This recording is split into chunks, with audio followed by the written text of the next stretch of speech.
So today I will do my least technical talk probably. I will talk a bit about the idea of hyperbitcoinization and our story and how did we get there and what are our plans to achieve hyperbitcoinization through modularity. I'm co-founder of Citrea, Bitcoin's first zk rollup, and I will just start with going a long way back to Bitcoin. And this is the first sentence of the Bitcoin white paper, which Satoshi says, a purely peer-to-peer version of the electronic cash will allow online payments to be sent directly from one party to another without going through a financial institution.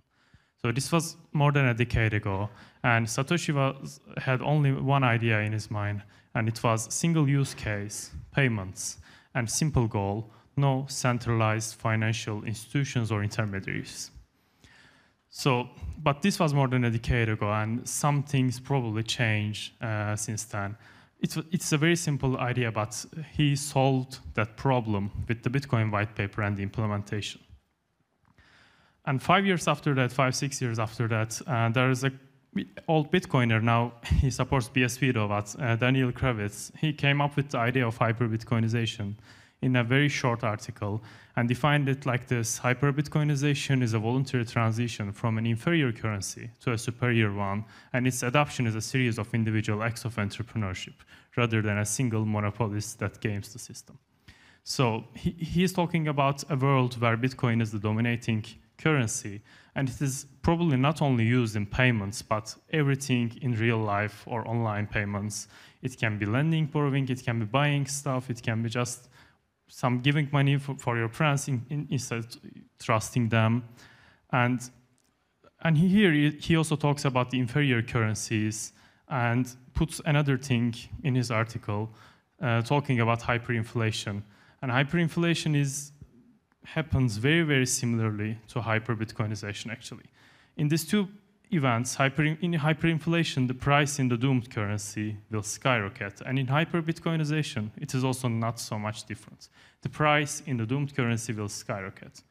So it's a very relevant concept. And he also thinks that hyperinflation will come after hyperbitcoinization, but start around the same time. And this is inflation rates from a couple countries, Turkey, where I'm from, Argentina, and Zimbabwe. And we already started seeing signs of hyperinflation in Turkey and Argentina for the last couple of years. And in Zimbabwe, it already happened. But now they just removed their currency from circulation and then pushed again, and now they're experiencing the same hyperinflation. So just as an example, if you want to buy eggplant from grocery, you have to pay more and more each day. So the price of the eggplant in that doomed currency is started skyrocketing. And at the same time, if you just look to the hyperinflation and correspond to the hyperbitcoinization event, you will see that this Turkish lira against Bitcoin now worth 0. Argentinian peso worth 0. So I think now you can correlate the hyperinflation and hyperbitcoinization. So the price of Bitcoin in these doomed currencies already started skyrocketing, and it's going more and more. And USD? Not so different. I think while I'm talking about in every single podcast, I already mentioned Turkish lira because this is where I live in Istanbul. But people think that, oh, Turkish lira is so bad, and like US dollar, it's doing fine. Okay, it's fine, but it's not fine, and it will end up just like Turkish lira. And why we call BTC as the superior currency, but not just any other inferior currencies? Because Bitcoin is decentralized, Bitcoin is censorship resistant, and more importantly, Bitcoin is borderless. So all of these countries, they have some kind of capital control. They can control their own fiat currencies of people. They can also control maybe other fiat currencies of other countries for their own people, but they cannot control your Bitcoin.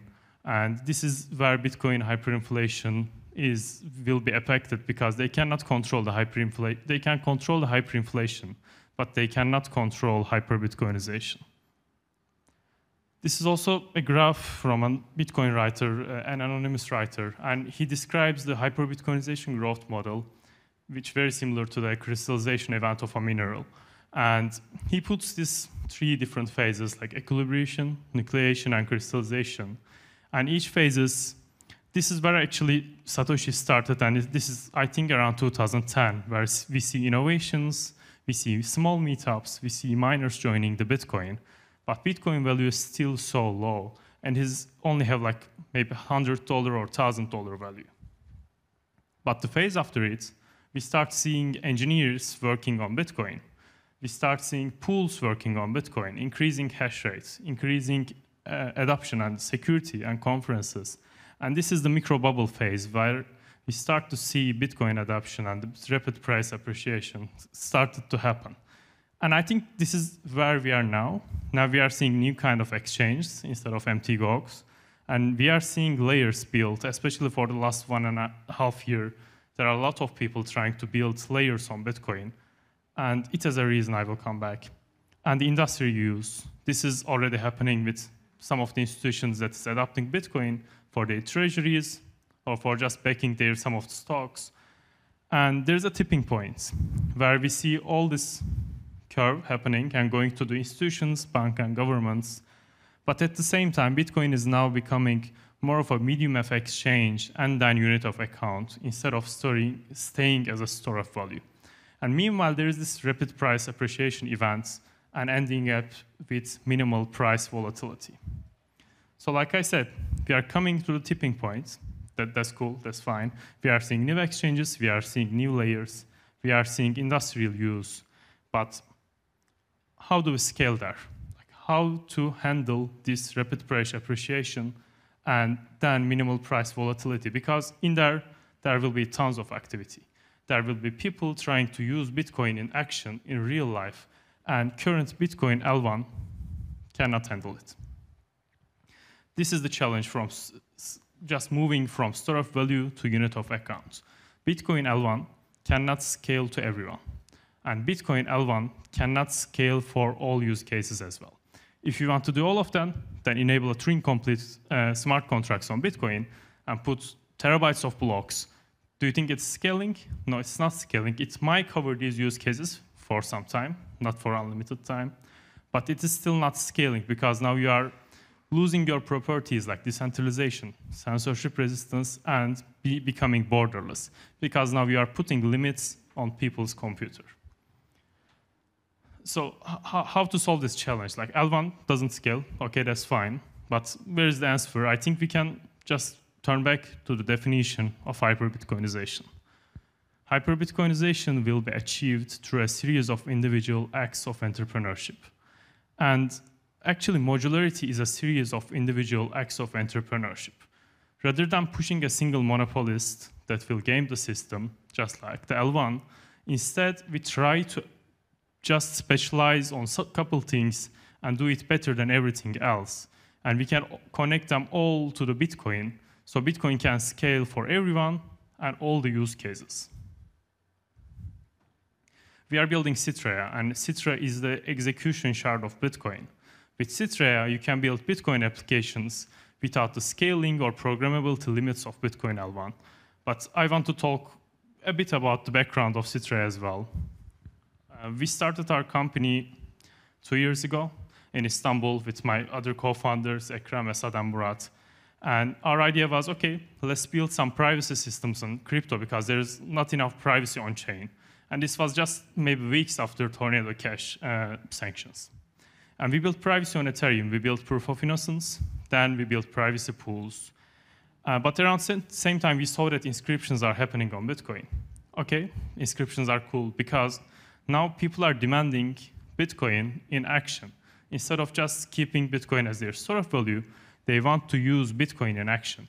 They want to buy and sell stuff with Bitcoin. They want to lend Bitcoin for their digital art. So there's a need of Bitcoin as a medium of exchange. And we realized that, okay, so we'll all love Bitcoin. Why not just build something on Bitcoin and started our journey? Built several API endpoints, indexers, and we realized there's not enough development in Bitcoin happened for the last more than a decade, like last 15 years. So instead of just dealing with the base infrastructure, we said, okay, let's build a roll-up on Bitcoin that can enable all these use cases for everyone without getting through the L1 limitations. And this is where Citrea idea started. around a year ago in last HCC in Paris, actually, I was talking with all these people in Modular Summit, including Celestia guys, including Sovereign Labs guys, and that's where we decided to build this rollup and leave all the other products that we are doing. But this is not ideal. We don't want everything to be built on Citrea. We want layers on top of Bitcoin that is specialized in different things, that's all connected through these lightning channels, chain abstractions. People can seamlessly interoperate between all these layers. They can use Arc for privacy. They can use Mercury layer for just using channels in a private manner. And they can use Citrea to build Turing-complete applications, like other privacy applications, just mixers or like private swaps, private transfers. And on top of Citrea, now you can build all the other VMs. You can build MoveVM, you can build SVM, and they can use different DA layers. They can use Celestia, they can use Avail, but everything will be connected with BitVM without limitations of the Bitcoin L1.